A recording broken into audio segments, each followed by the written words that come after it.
नमस्ते। जो नहीं होना चाहिए था वो हुआ, और इस तरह से हुआ कि जिन लोगों के तहमंद गीले होने वाले थे वह भोर होने से पहले ही तहमंद लेकर सड़क पर उतर आए। अब वहां से आने वाली मुल्लाई जश्न की तस्वीरें पूरी दुनिया को चिढ़ा रही है। अमेरिका ईरान के बीच ट्रंप की डेडलाइन से कुछ घंटे पहले हुआ सीज फायर शांति प्रयासों को बड़ा झटका है, क्योंकि अब दुनिया में जो उत्पात मचेगा और जो तबाही आएगी उसका अंदाजा लगाना भी मुश्किल है। ट्रंप की हरकतों की वजह से विश्व बड़े खतरे में फंस चुका है। एक ऐसा खतरा जो ईरान के साथ समझौते के साथ ही शुरू हो गया है। इस खतरे को कोई समझे या ना समझे, लेकिन जो मुल्ले आज गधैया नृत्य कर रहे हैं उन्हें जरूर पता है। और वो सिस्टम जिसे खत्म करने के लिए पूरी लड़ाई लड़ी जारी थी, उसे सांस लेने का फिर से मौका मिल गया है। यह शांति नहीं बल्कि एक तयशुदा रुकावट है, जिसने हारती हुई बाजी को फिर से जिंदा कर दिया है। और इस खेल का सबसे बड़ा धूर्त खिलाड़ी जिसने इस जंग में एक गोली भी नहीं चलाई, यानी पाकिस्तान, उसकी धूर्त मुल्ला पॉलिसी ने पूरा खेल पलट दिया। उसका यही खेल अब पूरी दुनिया को दहलाने वाला है।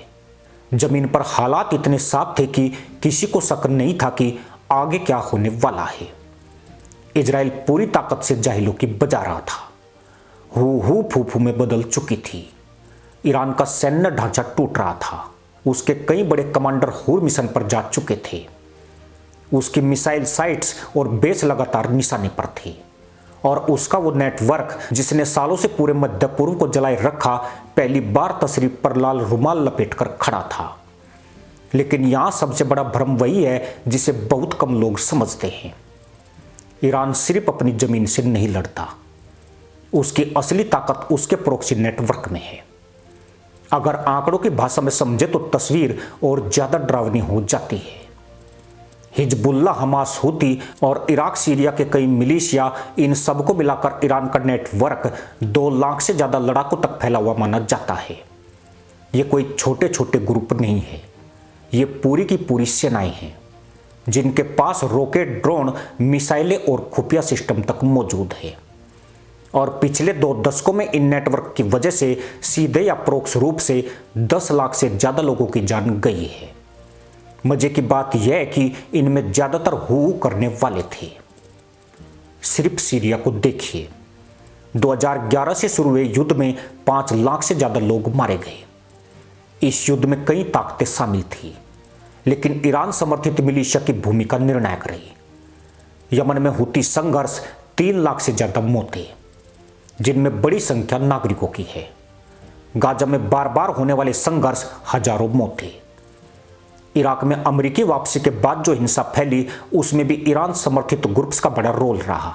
यानी यह सिर्फ एक देश नहीं, एक पूरा सिस्टम है जो अलग अलग जगहों पर अलग अलग नाम से काम करता है। मतलब यह वो मुल्लाई आतंकवाद है जो गंदगी में पनपता है और अपनी बदबू से दुनिया को सड़ाता है। अब इस सिस्टम को खत्म करने के लिए जो ऑपरेशन चल रहा था, वह पहली बार सीधे उसकी जड़ पर प्रहार था। अमेरिका और इजराइल ने मिलकर उस ढांचे को निशाना बनाया जो इन प्रॉक्सी नेटवर्क्स को जिंदा रखता है। फंडिंग, ट्रेनिंग, हथियार सप्लाई, कमांड सिस्टम। अगर यह कुछ हफ्ते और चलता तो संभव था कि यह नेटवर्क बिखर जाता, लेकिन यहीं पर मुस्लिम आतंकियों की कहानी पलट गई। और यहीं से आता है दूसरा बड़ा एंगल, यानी पाकिस्तान। पाकिस्तान की कहानी अलग नहीं है, बल्कि इसी मॉडल का दूसरा चेहरा है। पिछले 30 से 40 साल में पाकिस्तान की जमीन पर 20 से ज्यादा बड़े आतंकी संगठन सक्रिय हैं। लश्कर-ए-तैयबा जैसे मोहम्मद, तहरीक-ए-तालिबान पाकिस्तान, और इनके अलावा भी कई छोटे नेटवर्क जो समय समय पर सामने आते रहते हैं। अगर आंकड़ों की बात करें तो दक्षिण एशिया में आतंकवाद की वजह से पिछले 30 साल में 1 लाख से ज्यादा लोग मारे गए हैं। सिर्फ भारत में ही 40,000 से ज्यादा मौतें आतंकवाद से जुड़ी बताई जाती है। जम्मू कश्मीर में 1990 के बाद से लगातार हिंसा होती रही है, जिसमें हजारों नागरिक और सुरक्षा बल मारे गए। पाकिस्तान के अंदर भी तहरीक-ए-तालिबान जैसे ग्रुप्स ने 70,000 से ज्यादा लोगों की जान ली है, और यह सब मुल्लाई आतंकवाद के कारण हुआ। यानी जो मॉडल ईरान मध्य पूर्व में चला रहा था, उसी तरह का ढांचा पाकिस्तान दक्षिण एशिया में चला रहा है।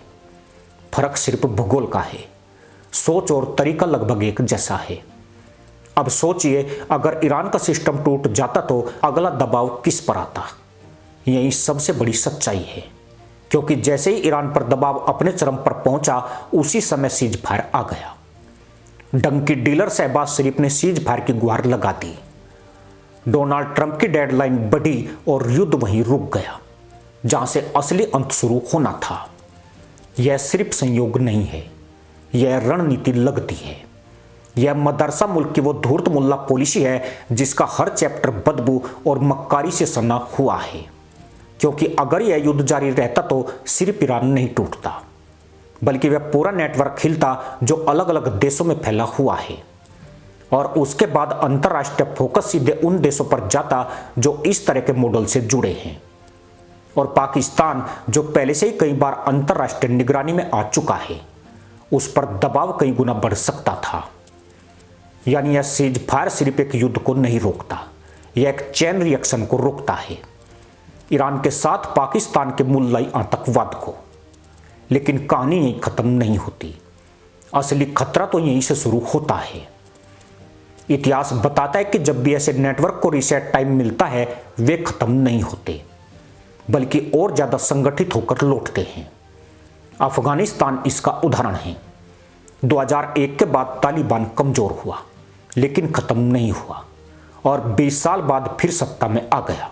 इराक में ISIS का उभार पहले दबाया गया, फिर और खतरनाक रूप में लौटा। अब वही पैटर्न यहां भी दिख सकता है। ईरान घायल है लेकिन खत्म नहीं।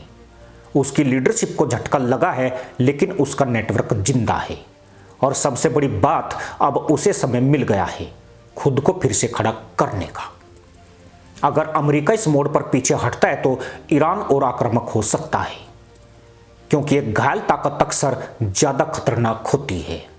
और अगर उसका नेटवर्क फिर से सक्रिय होता है तो इसका असर सिर्फ मध्य पूर्व तक सीमित नहीं रहेगा, यह वैश्विक स्तर पर दिखेगा।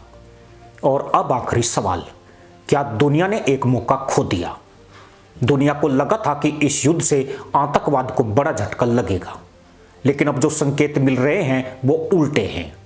नेटवर्क बच गया, समय मिल गया और दबाव कम हो गया। इससे सिर्फ ईरान ही नहीं, पाकिस्तान को भी राहत मिली है। यानी जो खत्म होने वाला था वो रुक गया, और जो बच गया है वो अब और खतरनाक हो सकता है।